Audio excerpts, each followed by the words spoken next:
പോൾപോക്സ് എന്ന് പറയുന്ന അസുഖത്തിന്റെ വാക്സിൻ. കോഴി വസൂരി എന്ന് പറയുന്നത് അതിന്റെ ഇന്റേണൽ ഓർഗൻസിൽ കംപ്ലീറ്റ് ആയിട്ട് കോഴി വസൂരി വരാം, അല്ലെങ്കിൽ ബാഹ്യമായിട്ട് നമുക്ക് കോഴി വസൂരി വരാം. പലർക്കും പല ആൾക്കാരും ഈ ചെറിയ ചെറിയ കുരുപ്പ് വരുമ്പോൾ അത് കോഴി വസൂരിയാണെന്ന് തെറ്റിദ്ധരിക്കാറുണ്ട്. ചെറിയ കുരുപ്പുകൾ, ആ കുരുപ്പ് വരുന്നത് കോഴി വസൂരിയുടെ മാത്രമായിട്ട് വരുന്നതല്ല. അത് പല രോഗങ്ങളുടെയും അല്ലെങ്കിൽ പല ഈ ചെറിയ ചെറിയ പ്രാണികളുടെ ഉപദ്രവം കൊണ്ട് ഈ ചെറിയ ചെറിയ പുണ്ണ് പോലെയുള്ള സാഹചര്യങ്ങൾ വരാറുണ്ട്.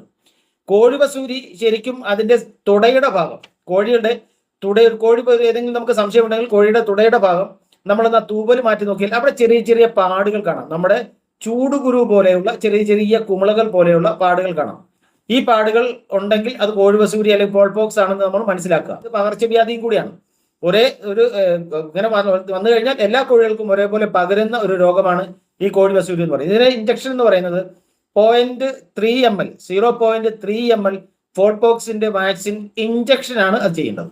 അപ്പൊ ഈ പോൾപോക്സ് സാധാരണഗതി നേരത്തെയൊക്കെ തൊലിയുടെ അടിയിൽ നമ്മൾ 2 നീഡിൽ, അത് ഞാൻ വേറൊരു വീഡിയോയിൽ തൊട്ടടുത്ത് തന്നെ ഒരു വീഡിയോ അപ്ലോഡ് ചെയ്ത് കാണിക്കാം. ചെറിയ നീഡിൽ ഇങ്ങനെ 2 ഇരിക്കുന്ന ഒരു നീഡിൽ ഈ വാക്സിനകത്ത് കുത്തിയിട്ട് ഈ തൊലിയുടെ ഇടയിലേക്ക് കുത്തിവെക്കായിരുന്നു നേരത്തെയൊക്കെ ചെയ്തത്.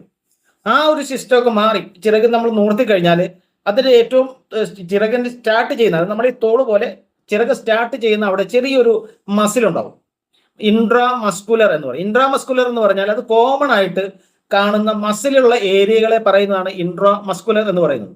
ഇൻട്രാമസ്കുലർ എന്ന് പറയുന്ന ഏരിയയിലാണ് ശരിക്കും ചെയ്യേണ്ടത്. അപ്പൊ നമുക്ക് ആ ഒരു തൂവൽ ചിറക് സ്റ്റാർട്ട് ചെയ്യുന്ന ആ ഭാഗത്ത് ചെറിയൊരു മസിൽ ഉണ്ടാവും. ആ മസിലിൽ എല്ലിൽ കൊള്ളാതെയും അതിലൂടെ പോകുന്ന നരമ്പുകളെ നമുക്ക് വ്യക്തമായിട്ട്, ആ ഒരു തൂവൽ മാറ്റിക്കഴിഞ്ഞാൽ നരമ്പ് നമുക്ക് വ്യക്തമായിട്ട് കാണുകയും ചെയ്യാം. അവിടെ നമ്മൾ 0.3 ml എന്ന് പറയുന്ന എന്ന രീതിയിൽ വേണം ആ ഒരു വാക്സിൻ എടുക്കാൻ.